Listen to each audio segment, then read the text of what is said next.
Hello, I'm Charlie Brooker and you're watching 2010 Wipe, a programme all about things both real and televised that happened this year. And it was a year of confusing and unexpected events. Our bewildered nation experienced a general election which nobody won, had its holiday plans thwarted by an Icelandic volcano, and saw bemusing footage of revered author Salman Rushdie answering showbiz questions while playing ping pong on The One Show. Strictly or X Factor?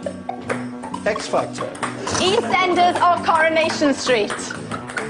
EastEnders, Coronation Street. EastEnders. Okay. But we start, as years often do, with January. Yes, January, and just as predictable was the annual Winter is Cold story, in which Britain gets twinned with Narnia, and everyone gets a few days off work aside from a legion of unfortunate current affairs foot soldiers who had to stand outside like cheerless snowmen, gazing forlornly at the viewer like tramps staring through the window of an upmarket restaurant. Largely, though, it was an excuse to turn the news into a screensaver consisting of pretty snaps of Britain coated in magic pixie dust. Mind you, anything looks nice with a bit of snow on it. A gallows, a dead dog, Michael Gove.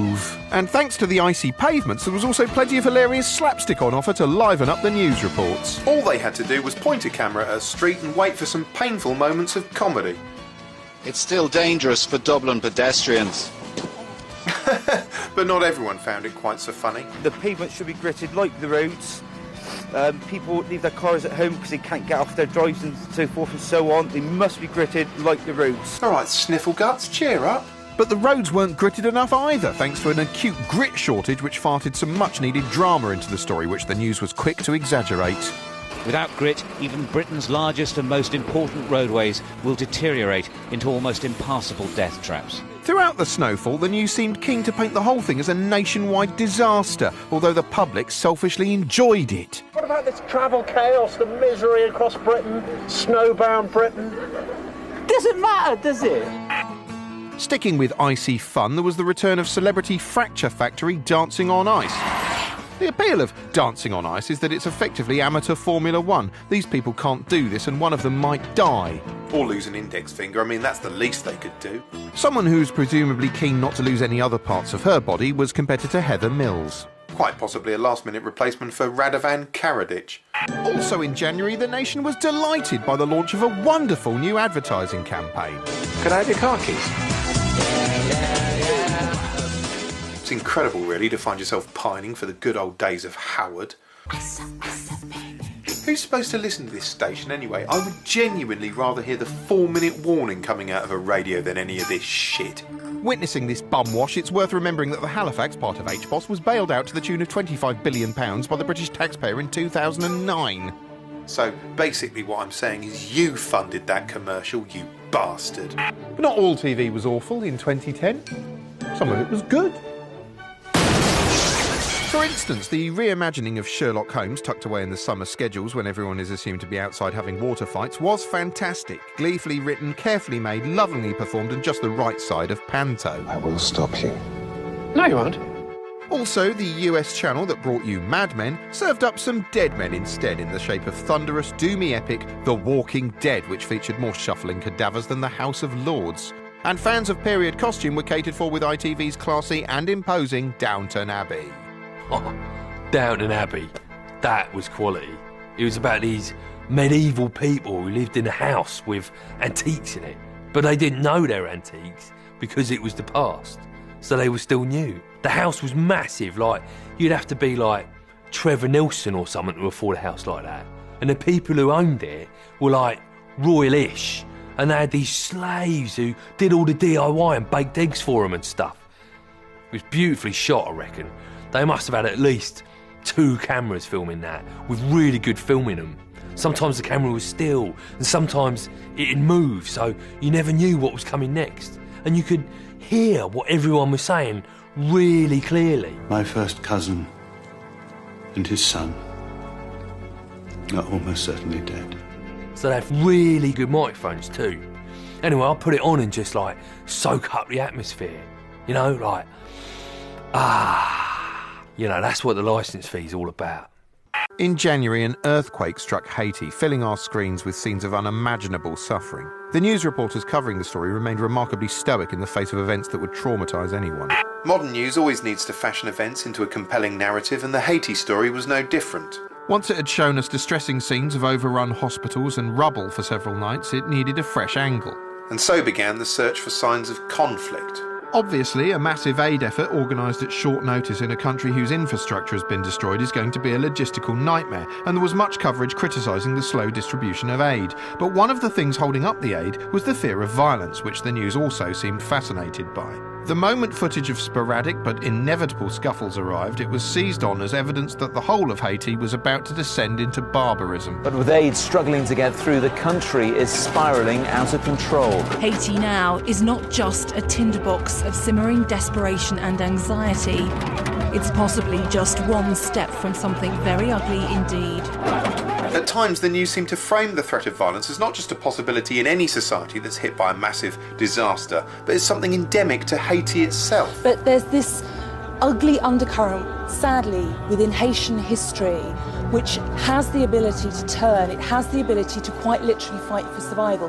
Hence, you're seeing not just doctors and aid workers on the streets, but riot police too. Oh, the ugly undercurrent in Haitian history presumably distinguishes it from, say, Britain, a country whose own history consists of millennia of uninterrupted peace. Still, whatever, here's some angry foreigners.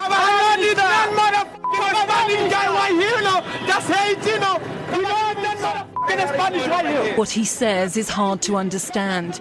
It almost doesn't matter. If you say so. In February, the residents of Albert Square went live, and TV critic Grace Dent couldn't get enough of it. I actually thought that the EastEnders 25th live anniversary was one of the best things on BBC One this year. I didn't actually give a damn about who'd killed Archie. I just wanted to see how much they could arse it up in the space of 28 minutes. We saw Max Brannan dramatically stick his fingers down his throat. We saw supposedly dead Bradley's hands strangely moving. I think the best part of it was probably Jack Brannan slurring and stuttering over his lines. You got a motive, Bradley, all right? He found out what was it?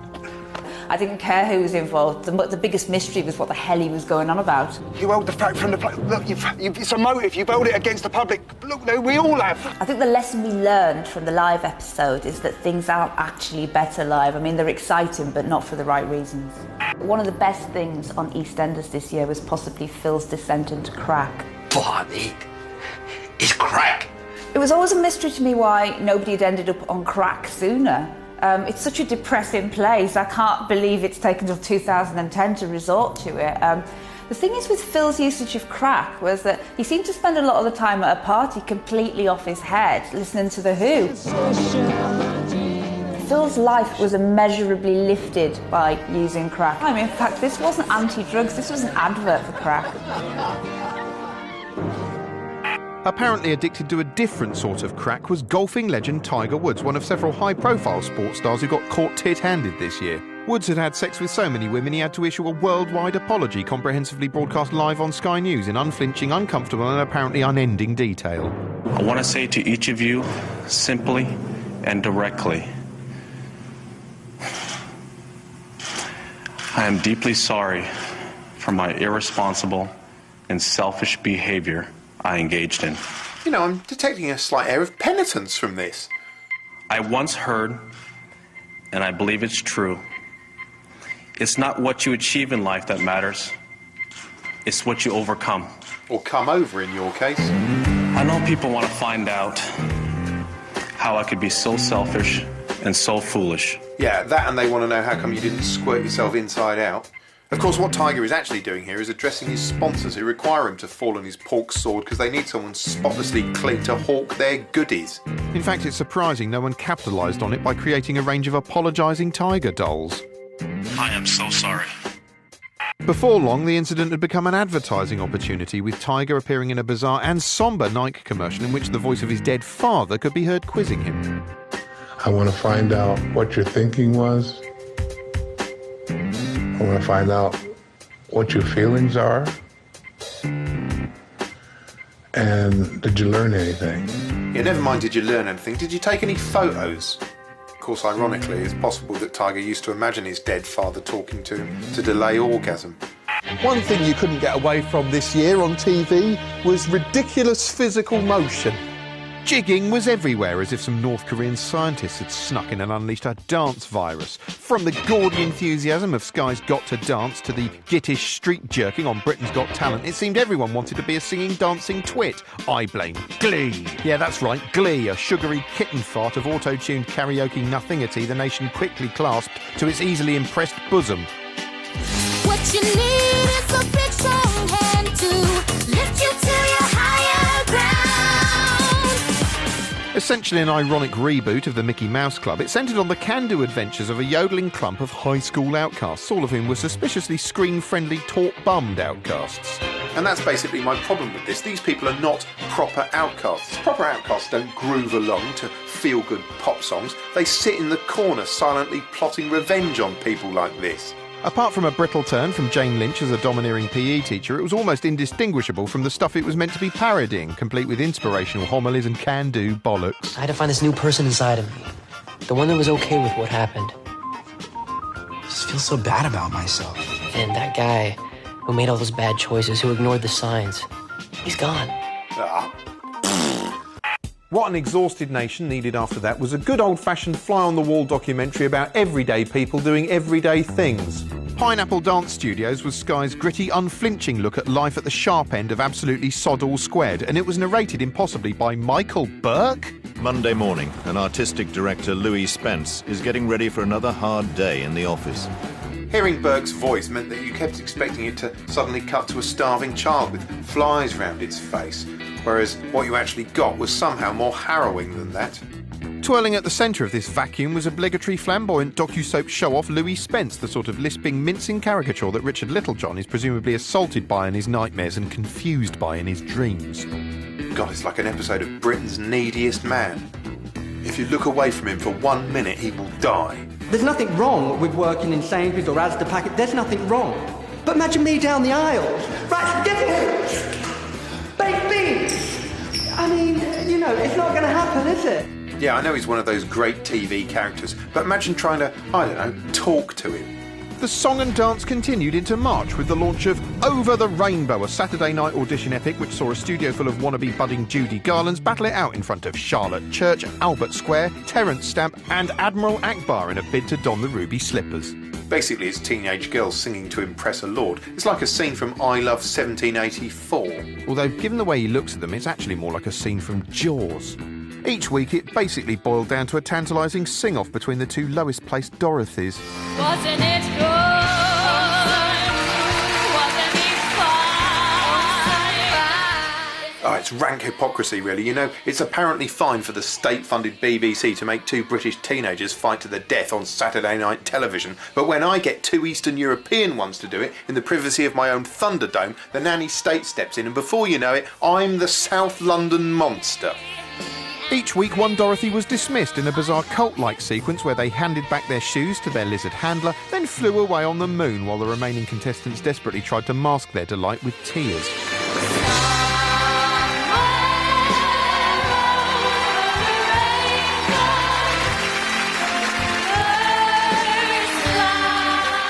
Oh, if Judy Garland could see this, she'd thank God she was drunk. April was a good month for things gushing out of the ground. First, an Icelandic volcano threw a geothermal shitfit, causing a cloud of holiday-ballsing ash to drift across northern Europe.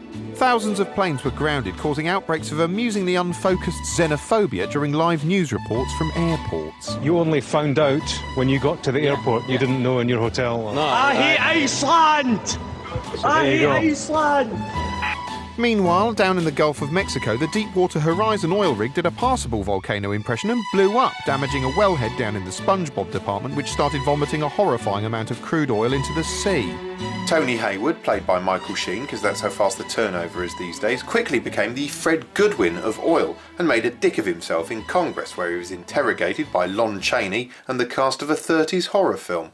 Many Americans were distinctly unimpressed with the whole affair, none more so than US comic Doug Stanhope, who joins us now for a bit of fun complaining.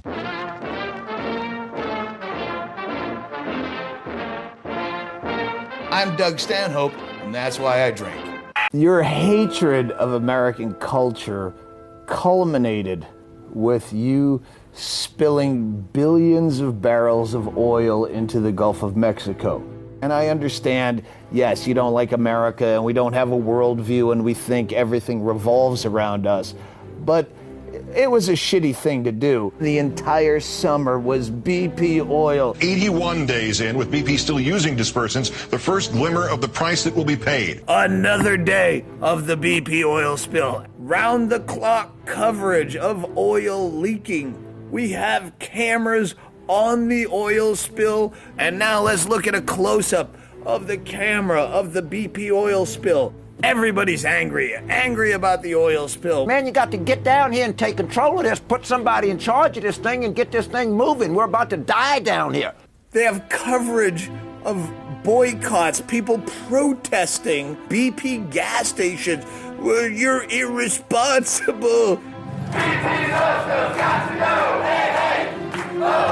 You fucking drove to that boycott with a car. Unless you're boycotting petroleum, you're doing nothing.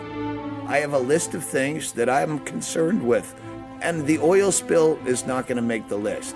There's a lot of other problems in the world. Maybe someone, Kevin Costner, is concerned about the oil spill. He built a machine.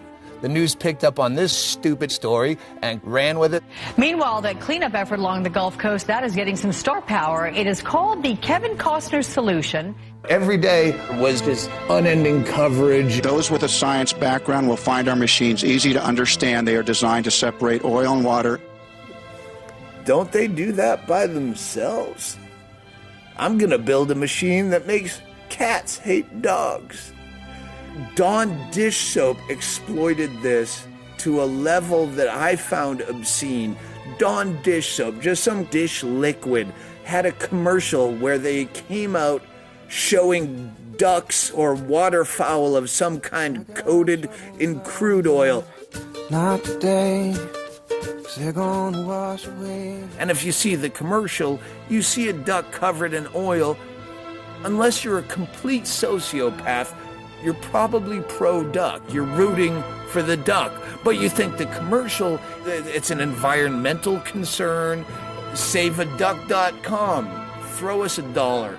No, it's for Dawn dish soap.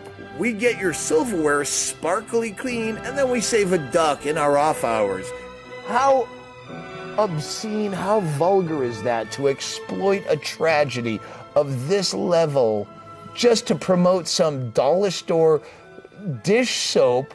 Is that not exactly the same as using a rape victim to promote a feminine hygiene wash? They're gonna wash away, and so I'm gonna take them away. On screens in April, a dramatic paper towel commercial starring a singular turd. One sheet! Yes, this kitchen Zorro is supposed to be sexually attractive, even though his name sounds like a bowel movement. This is why they call me One Sheet. Suppose it's an unfortunate pronunciation, but he probably couldn't give two sheets about that. One sheet does plenty. Spring was also a time for new beginnings. Doctor Who returned, played by Lance Percival, played in turn by Matt Smith, together with his 200-foot-tall redhead assistant, Amy Pond. And as Britain said hello to one big-faced BBC icon, it said sayonara to another as thumb in a suit, Adrian Charles hopped away from the One Show, abandoning his role as curator of Europe's and finally Mountain. Having sneaked what he thought might be one last look at his co-presenter's tits, beautiful, he skedaddled to ITV, where he and Christine turned up several months later in a cheerful morning pick-me-up. When Daybreak came along, right, some people didn't like it because they're afraid of change and progress and being bored and stuff. But I thought it was really clever, like a TV experiment. Like someone at ITV had gone, what would happen if we took the One Show and hid it somewhere where no one could see it, like first thing in the morning? But the set was a bit depressing though, because there were these big windows where it was often really dark, like the son had just died of leukemia, and so it all felt a bit like you were stuck at an airport at 4 in the morning with some people who just wouldn't shut up and were just talking and smiling and talking and going on and pointing at stuff and laughing and smiling and talking and laughing until you just think, I hate this world. I hate it. I hate this world. And that probably isn't the sort of tone they were going for.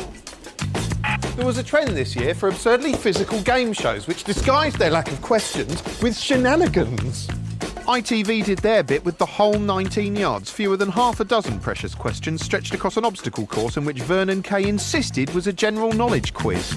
Welcome to a brand new general knowledge quiz. Yes, well, it certainly borrows from all the classics of the form. That's exactly like the famous blindfold tumbling round from Mastermind. There they've copied the University Challenge Lego Wall of Death. And I'm pretty sure Blockbusters used to end with Bob Holness wanking himself backwards up a flight of stairs. You've got to feel sorry for the contestants, really. By the time they'd made it across that obstacle course, they were well and truly buggered. Later in the year, the BBC would try something similar with their very own Guantanamo Strike It Lucky on an Oil Rig, 101 Ways to Leave a Game Show. You'd have thought after the Late Late Breakfast show, the BBC would be wary of introducing gravity into a Saturday night show, but no. The gimmick here was that answering incorrectly led to you plummeting a long way. Monica Seles. I haven't seen that many bodies dropping from a scaffold since the grand finale of the Nuremberg trials. May heralded the general election. Everybody went voting mad.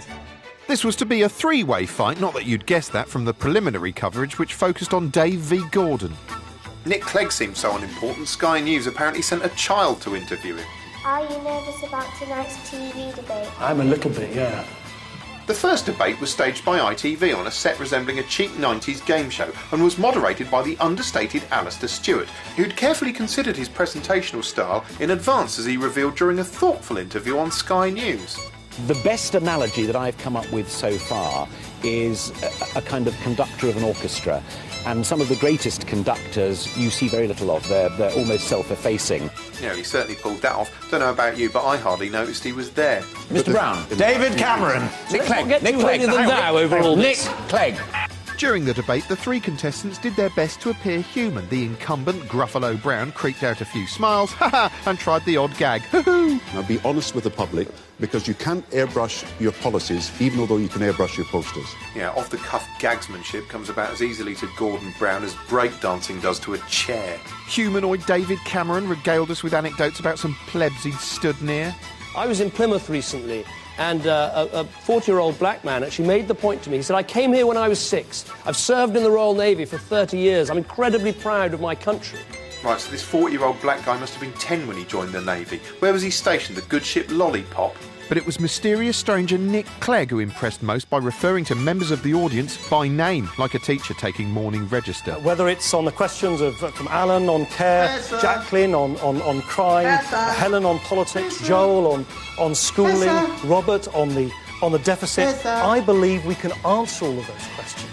Afterwards, rather than relying on our own silly minds to work out what we thought about the debates, the news had gathered representative viewers and given them handheld widgets that let them register their approval or otherwise on a second-by-second basis. Watch as David Cameron says immigration is too high. These last 10 years, and it does need to come down.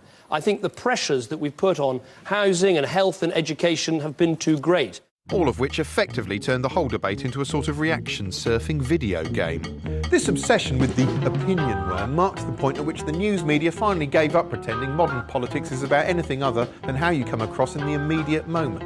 And to sledgehammer that point home, on the BBC's flagship political fart kitchen this week, Louis Spence turned up to talk about how the debates had gone. I've never voted in my life, but the one who gives the best performance is Clegg. You can't pay for that sort of expertise. Except it's on the BBC, so you did. Someone who's displaying the polar opposite of showbiz zhuzh was Gordon Brown, a man apparently allergic to luck and for whom smiling looked as painful as lifting a heavy weight. Throughout the campaign, Brown was repeatedly shown shuffling around, engaging in awkward small talk with the public, often with a microphone on. Yeah. Well, it's terribly unfair on us to just listen into conversations. Well, that attitude didn't last long. Yes, because during a meet and greet, Brown encountered Gillian Duffy, a lifelong Labour voter who wanted to talk about immigration. Anyway, having dealt with her relatively smoothly, Brown got in the car. And then made the politically suicidal mistake of speaking his mind while the public could hear. Just a sort of bigoted woman. This was as close as the news gets to pulling off a Noel's house party gotcha. And it was delighted, breaking the news to a startled Duffy with great comic timing. What did he say? Well, you might not like this, but he said, "What a disaster. Who got me to talk to that woman? She's a bigot," or words to that effect. And we want to know your response to that. You're joking. Meanwhile, Calamity Brown was on the Jeremy Vine show having the recording played back to him, and he reacted by trying to crawl into his own hand to die.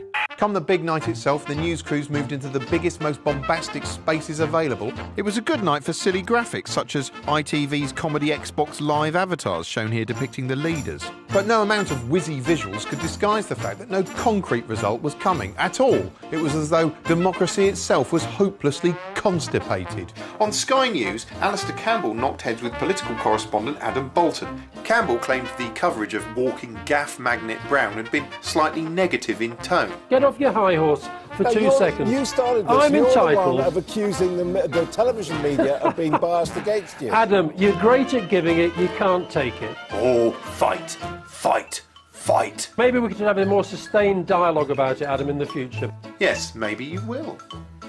With no clear winner, the news was stuck in an existential limbo, with presenters and reporters left up for days in the political equivalent of a 4-day narcotic bender. While Labour and the Tories both tried to woo Clegg behind closed doors, outside everything seemed to be going slightly mad. Sky News experienced 2 on-air meltdowns.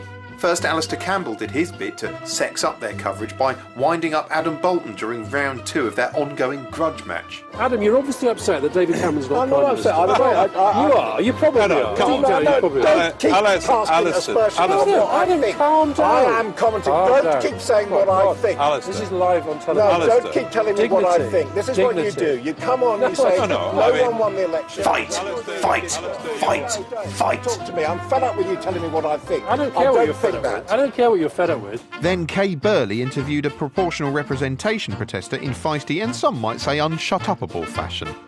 We're protesting for something, and what we're protesting for is a change to politics, for fair votes. That's what they're negotiating at the moment, so why do you need to protest? That's what we really hope. They're already doing it. You might as well go home and watch it on Sky News. Of course, the problem with talking all over protesters is that a bit later the protesters might decide to talk all over you, with embarrassing results.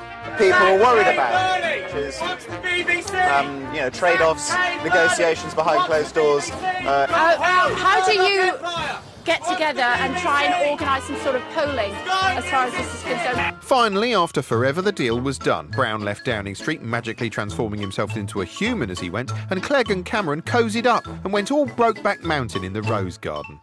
It's good, right, having a coalition government, because instead of being run by a load of MPs who all agree with each other, it's like Britain's being run by a sort of supergroup of 2 totally different musical acts, like if Boney M and Razorlight got together, challenging. It's a bit odd now they're together for like the good of humankind and that. It's like when 2 lonely people who've never found love decide they might as well get together as a couple and force themselves to have sex. But like the coalition's a laugh, right? They put this little boy in charge of the money. He's called George, and he's like 14. He's mental, right? He's wheeled out this spending review thing, which is like a list of all the things we can't afford anymore, like, schools made of gold, or scroungers, or basic human dignity. The politics used to be boring and stable, but the coalition kept you guessing. Like Clegg said, he'd scrap tuition fees back completely. And now he's raising them. So you don't know what he's going to do next, which is brilliant. Because he might, nuke Cardiff. Or, I don't know, stick a new potato up his arse on Newsnight. You just don't know. It's genius. He's like Freddie Starr or something, mad. Equally exciting to juveniles was the unexpected discovery of 11 Russian spies living in deep cover in the USA. The spy saga had something for every teenage boy, including old-school spying techniques and a foxy lady, gorgeous, pouting Anna Chapman, very much the wanking man's Tori Amos.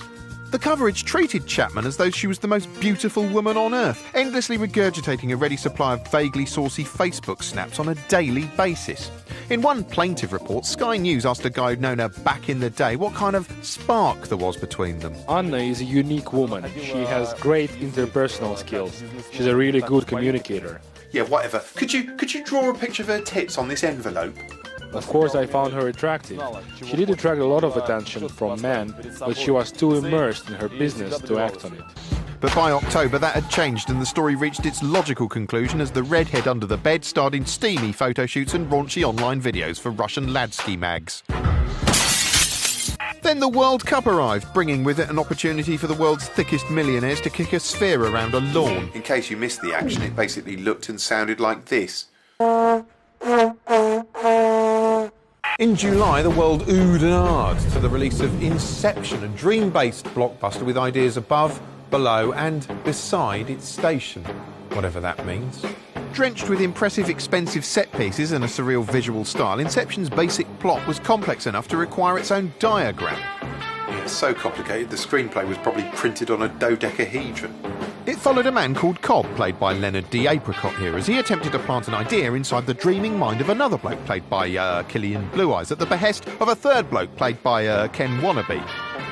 The story involved Cobb and his team carrying out an unreal Russian doll-style heist as they invaded a dream, then induced another dream, and then entered that dream within a dream to kick off another dream, which was a dream within a dream within a dream.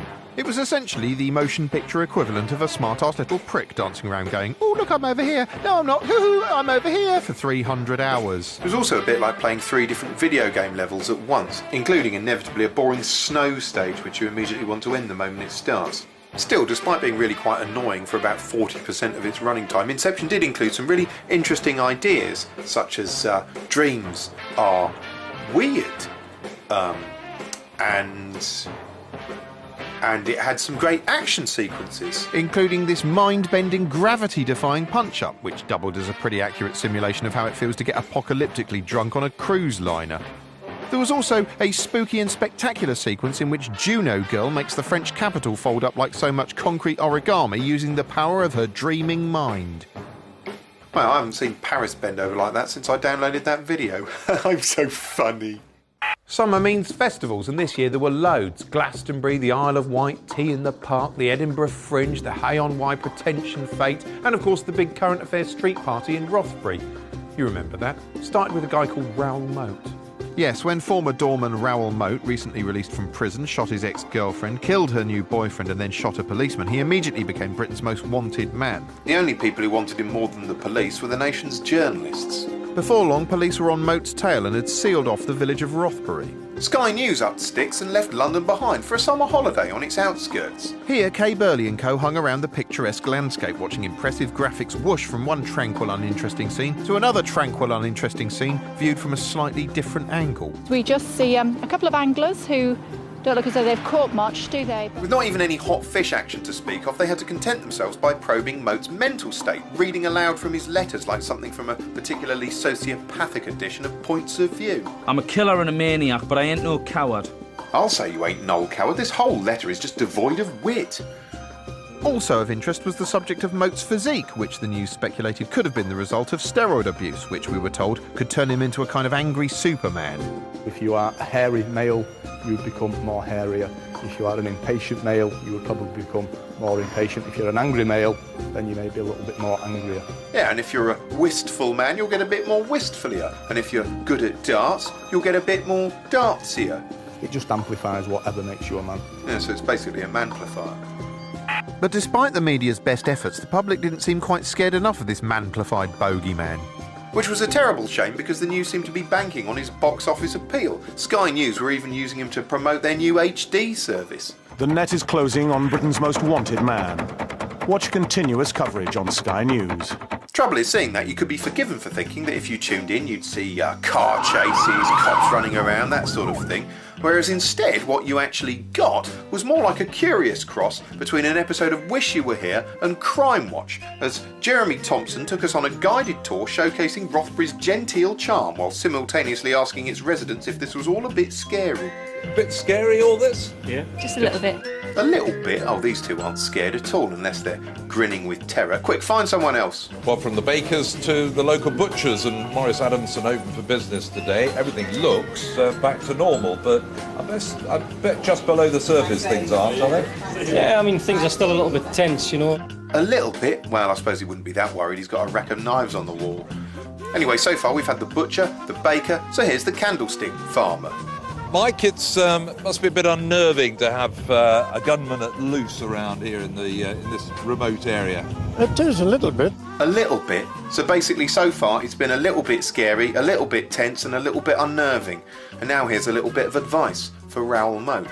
How easy is it for a man to hide out here? He would hide as easy as anything. He could last for days out here. Nobody would ever know where he was. Yes, the focus was now moving to Moat's ability to survive in the wild like the UK's most dangerous squirrel. And you could be forgiven for thinking the news was deliberately broadcasting a guide to evading police in the wild specifically for Moat to use. Any feral maniacs watching would learn loads. You'd learn what to eat. Eating raw food that's cold will affect his digestion. Hot food? His critical need is not food, it is water. Ah, water. On the informative GMTV, you could learn where to hide. Now, Glenn, as regard to hiding from the police, there can be no better place than that. And there's lots of that around here. So hide in that, whatever that is. Trees. As well as forests and lots of derelict buildings, we have around here lots of caves. Caves. Deep cave system is actually very warm as well. Deep caves. If it gets cold and it gets wet, it will be warmer in a deeper cave. Wet, warm, deep caves. Oh, I never knew survival could be so sexy. But not as sexy as this hot Arsenal action. Yes, it's Call of Duty Hack Ops, as an anchor provides on-the-run viewers with a handy guide to what weapons the cops tote, presented by a journo palpably trying to stifle his arousal. You can see the sights on there, the ammunition clips that go in to that part of it. Go on, squirt off a few rounds, you know you want to. Fortunately, the desk was there to mask his erection. Drop it! Meanwhile, Britain's fantastic newspapers were subjecting Raoul Moat's childhood snaps to sneering, knuckle-headed scrutiny, so a strikingly benign photo of young Moat was labelled "cute baby, but 2-month-old Moat clenches his fists." Surprised they didn't show a photo of him breastfeeding and call him a tit-biting madman. They also ran a front-page story claiming his mother had said he'd be better off dead. And this kind of coverage hadn't gone unnoticed by a certain Raoul Moat. He left a dictaphone message for police claiming to be upset by the coverage and threatening to kill a member of the public in exchange for each inaccurate report.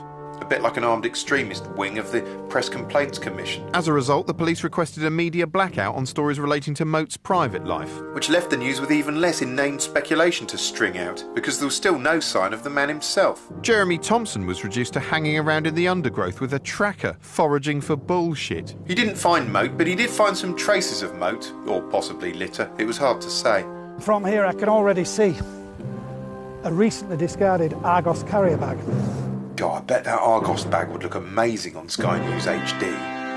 Thankfully for everyone's sanity, things came to a head on a balmy Friday evening as Moat was spotted on the outskirts of Rothbury. Stiff, rule-following police immediately warned residents to stay in their homes, but the reporters ignored that in favour of creating an impromptu media carnival in the middle of the high street. The coverage soon showed people pouring out to see what was going on and occasionally wave at their relatives back home. Speaking of relatives, the BBC's John Sobel encouraged a woman visibly upset that her mum was in the sealed-off area to ring her live on air, even telling her how to operate the phone to do it. Can you put your mum on the speakerphone?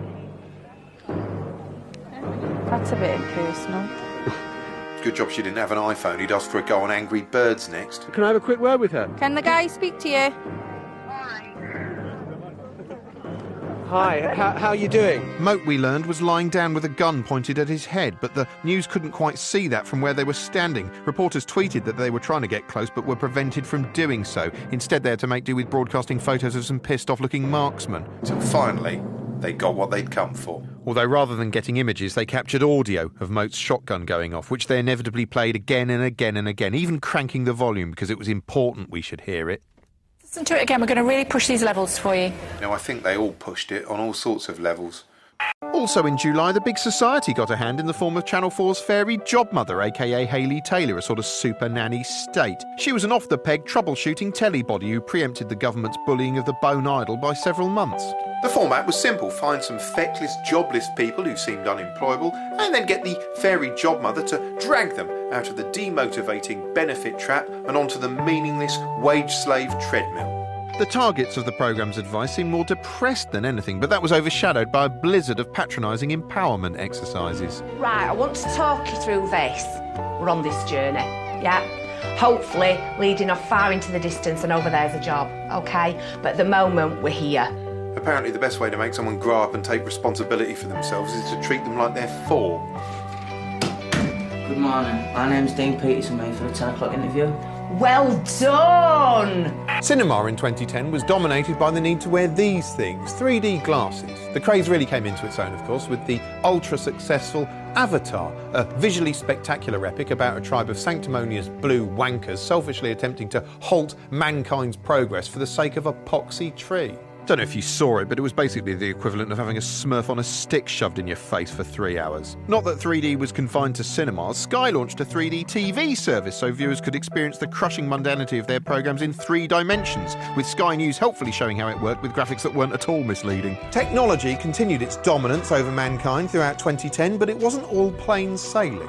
First, in a thrilling online press conference, Steve Jobs unveiled the iPad, which aimed to revolutionise the way mankind stroked overpriced rectangles forever. And as if that wasn't enough, Apple also unleashed the iPhone 4, a device so advanced the human hand was almost too old-fashioned to use it. Video games continued their ongoing renaissance with superb titles such as the sprawling Western epic Red Dead Redemption, happy-go-lucky platform action in the dreamlike Super Mario Galaxy 2, unhappy-go-lucky indie platform action in the nightmarish Limbo, handheld physics fun with the seemingly ubiquitous Angry Birds, and ghoulish interactive movie shenanigans in the cinematic Heavy Rain, which included an astonishing sequence in which you had to make your character cut one of his own fingers off via a method of your choosing. I've gone for pliers. Of course, I'm so desensitised to violence I can just play this while having a snack. You have 3 minutes and 30 seconds left.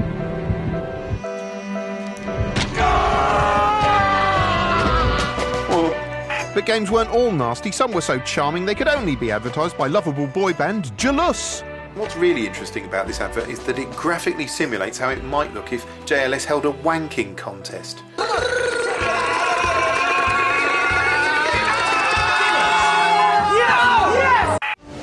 One day in August, Britain woke up to footage of a woman putting a cat in a bin.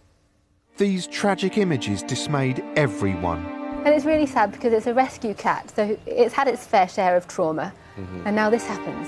The footage had been posted on the internet. Before long, it went global. A woman in England has caused quite a controversy after dumping a cat into the trash. Round and round the world it went, being shown again and again and again in different languages. 抓起小猫，将它扔进了旁边的一个垃圾桶里，还用力地关上桶盖。 But with a similar reaction everywhere. Then she opens up that garbage bin right there. Oh no! And dumps the cat right in there. No! The first thing everyone wanted to know was who was this woman? The woman we showed you last night dropping a cat into a wheelie bin has been identified, but her motive hasn't. Yes, as Alistair Stewart had somberly indicated, Cat Bin Lady's motives were a mystery to everyone. I mean, why would you do that? Why would you put a cat in a bin? Why is she doing this? I mean, why? Why is she doing this? Why? Why is she doing it? Why put a cat in a bin? I mean, why? Why do it? Why? Seriously, why? Why? I mean, why? Eventually, the news had her cornered, and all they wanted to know was why. Why would you do it, Mary? People might just understand, Mary, if you just tell us. Yes, we might understand. Just tell us. Just tell us. We know you. Why did you do this, though? Yeah, why did you do it, though? Can you just tell us why you did what you did?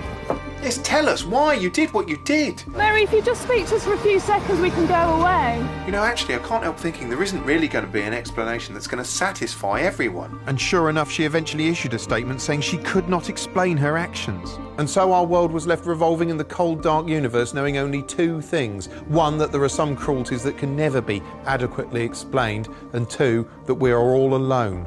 Not as alone as a cat in a bin, but alone. When the X Factor came on, all glitzy like, they'd done this really clever thing, right? Because usually, when the audition lot are singing, even the good ones aren't as good as like proper stars, like, you know, Leona Lewis or JLS or something.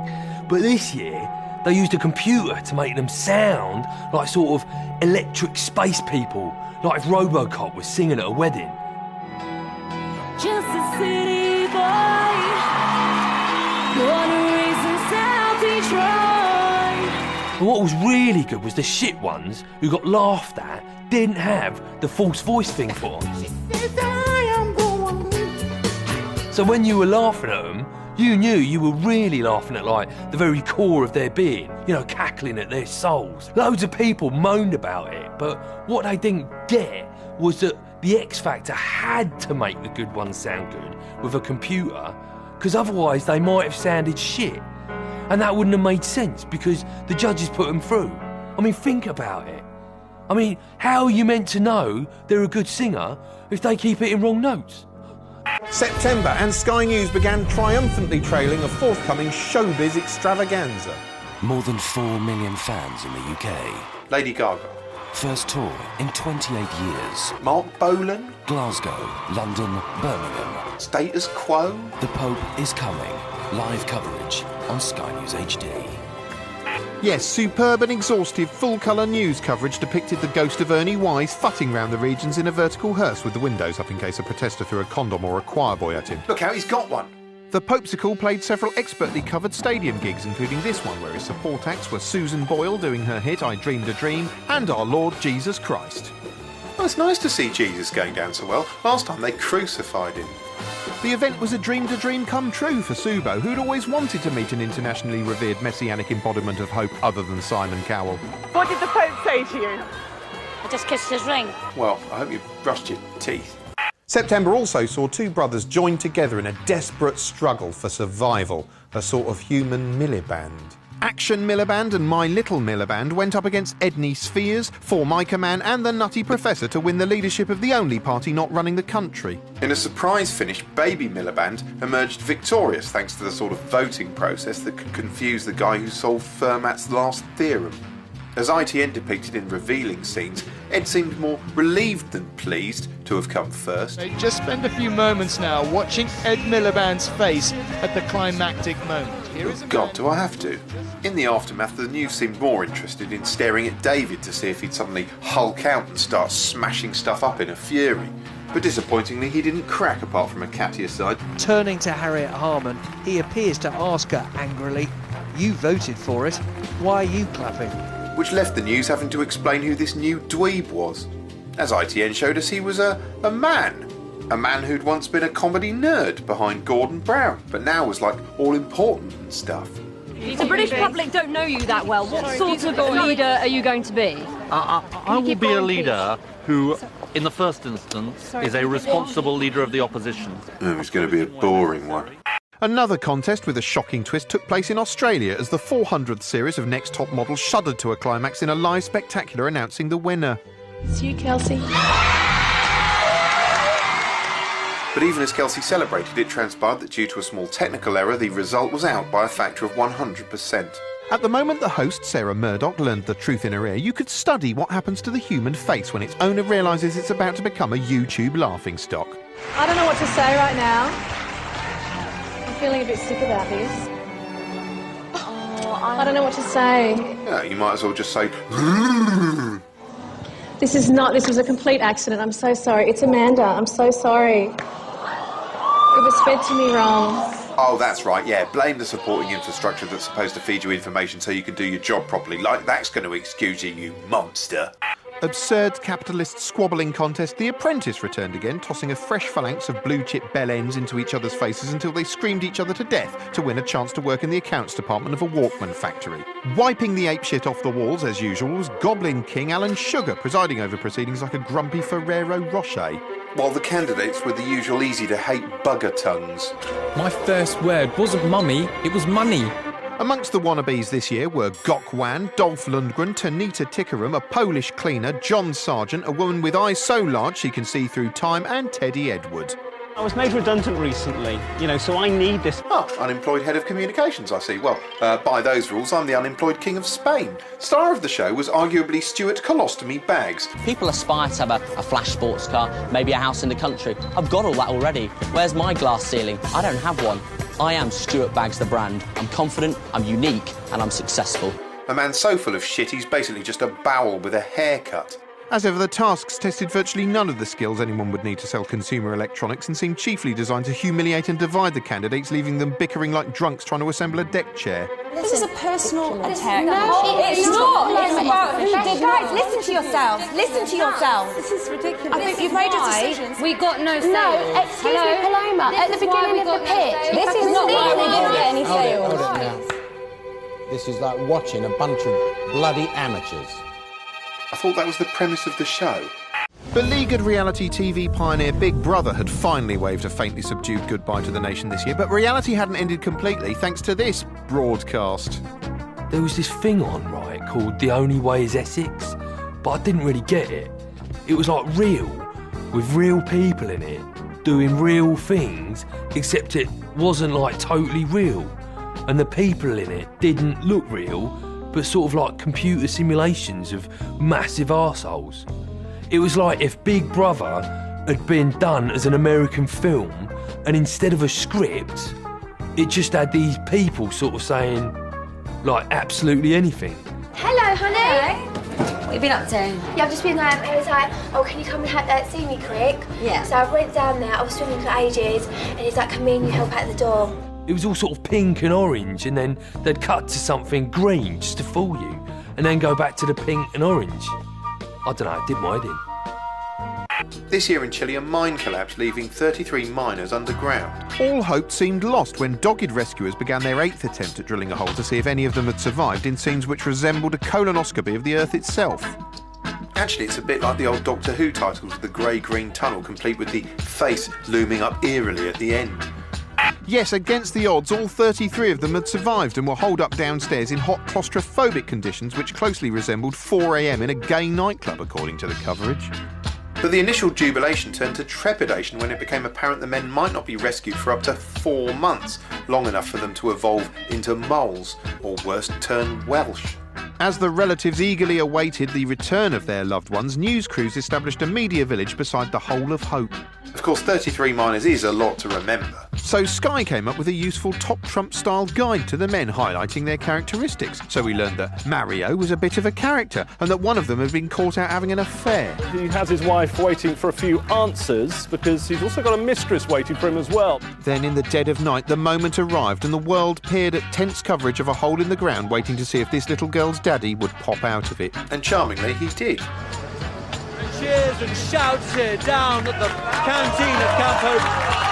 Florencio Avalos, this little girl, crying as she sees for the first time her father in 69 days. Just look at these faces around here. Oh, that's genuinely lovely. Oh. And then the next miner came out. Well, hey, it was Mario, the character. Actually, this is starting to look like a Big Brother eviction. Without the booing.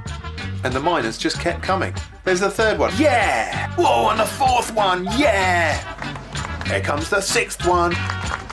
And what's he, the seventh? Yeah! No, another one. Do another one. Oh, stop milking it. In November, we got a bit of lovely news, as we learnt that Prince William and Kate Middleton had got engaged. Oh. In a break with tradition, the royal prince had married a girl whose dad was a humble millionaire. They're great fun to be with, and we've had a lot of laughs together.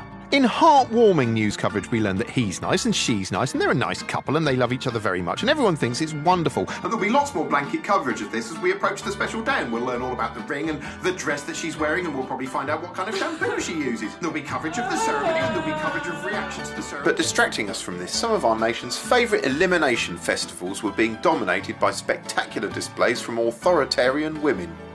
On sinister synchronised mass population distraction festival Strictly Come Dancing, Anne Widdecombe was this year's John Sargent, albeit a bit less sexy. Highlights included her aerial entrance to the tango, in which she floated across the studio like a feather-like bull. And an arresting sequence which left her dance partner, Tony Beak, looking like a man using a flamboyant industrial floor polisher to buff the dance floor before the proper acts arrived. Meanwhile, on light-hearted jungle torture endurance ordeal I'm a Celebrity, notorious bracken-eating poo watcher Gillian McKeith cemented her place in the nation's hearts by whining, complaining... Can't do it! There's a spider in front of me, I can't go any further. And in a shocking scene, apparently fainting on live television. We'll explain it all, don't worry.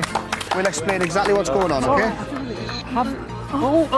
Let's get Bob in. Oh my God, is there a doctor in the house? I mean, not Gillian, obviously. By the time we got to the end of the year, everything was starting to resemble a kind of greatest hits compilation of everything that had gone before. There were fresh spying allegations, fresh snow, and most exciting of all, fresh coverage of grit. I'm standing on top of £500,000 worth of grit. You don't even want to know how long it took me to climb up here. No, I don't. And thanks to harrowing, nightmarish Christmas commercials like this, familiar phrases even made a comeback. Ah, here, Iceland! For several months after the election, the coalition government had a fairly easy time of it. But the honeymoon couldn't last, partly because this is Britain, proud homeland of moaning, and partly because the government's spending review was making a lot of people feel a bit despairing and irritable, putting them in a kind of bollocks to everything frame of mind. Particularly angry were students, partly because back in the pre-coalition era, Nick Clegg had pledged to scrap tuition fees in earnest online appeals. To raise the cap on tuition fees is wrong. We will resist, vote against, campaign against any lifting of that cap. And in informative, considered interviews. I really think tuition fees are wrong. I think it is wrong to saddle young people with 25,000 quid of debt before they've even taken a first step in adult life. And he promised not to renege on promises in persuasive political broadcasts. I believe it's time to do things differently. I believe it's time for fairness in Britain. I believe it's time for promises to be kept. But once in power, he realised that not all promises could be kept, and it's fair to say many students weren't too impressed. Come November, a student demo over education cuts started out shouty and then went a bit Oliver Reed as it marched past Millbank, which symbolised the Death Star to this ragtag rebel alliance. Just like Luke Skywalker, they valiantly kicked 10 shades of glass shit out of a window before bravely jumping back when it almost fell on them. Which is probably what Han Solo would have done. They also nicked a stormtrooper's helmet and danced around in hoods like the Ewoks at the end of Return of the Jedi. At times the coverage looked like an Ibiza phone party and at others like something out of Mad Max. Anyway, things had got distinctly unfunny by the time someone decided to lob a fire extinguisher off the roof. Inevitably, come the nighttime bulletins, the coverage was dominated by violence, so although the focused anger of the main demonstration was mentioned, it was vastly overshadowed by hot ruck action. It started with this and ended with this. And this was just ITV. The BBC's coverage was even more shocking. Violence has gone a bit too far, but... You know, actually, I think that's the first time the BBC's flagship news bulletin has broadcast an interview with somebody with the word fuck written on their face. Anyway, a few weeks later, it all kicked off again. This time, angry protesters picked a fight with a dumb, terrified machine. Still, it looked pretty nasty in the midst of the scrum. So nasty, in fact, that only a man as big and tough as Nick Robinson could possibly survive in there. Inside the kettled-in crowd, he discovered two girls so desperate to escape that one had disguised herself as someone from 1983 and the other as a cat. Are you trapped here? Yeah, we're not allowed out. He also made friends with some cheery college scarf-wearing types. Why are you covering your face? Because the police are watching us for no reason. Yeah, it's not like you got weapons. What's that you're carrying in your hand? It's a Ross Clark weapon. Oh, right, yes, an authentic Ross Clark weapon, as traditionally used by the Ross Clark noblemen of King Bumberclart's court. Nice to see a student who's done their historical research.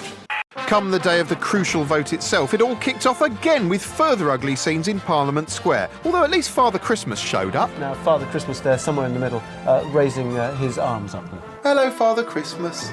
Once again, the police kettled the protesters into a confined area for ages. Meanwhile, the cameras were drawn towards outbreaks of vandalism with the magnetic fixation of a squaddy's eyes being drawn towards porn. Police tactics were questioned, but what really exercised the media were the vivid scenes as a group of protesters got near the Royals, culminating in this chaotic, startling, endlessly repeated Facebook snap of the year. All of which meant that while allegations swelled about protesters being dragged from wheelchairs or struck with truncheons, the media was far more interested debating whether or not the Duchess of Cornwall had been nudged with a stick. Are you in a position to confirm that she was actually poked with a stick?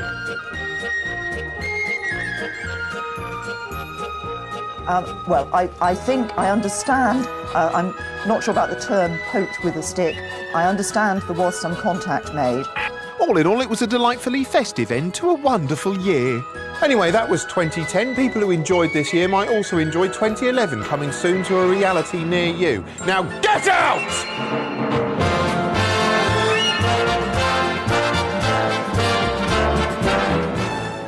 Rapper Tinchy Strider is the first to get the short end of the comedy stick on Never Mind the Buzzcocks next. Then, Life on a Lighthouse. We're going round the twist with the goodies at 11:30.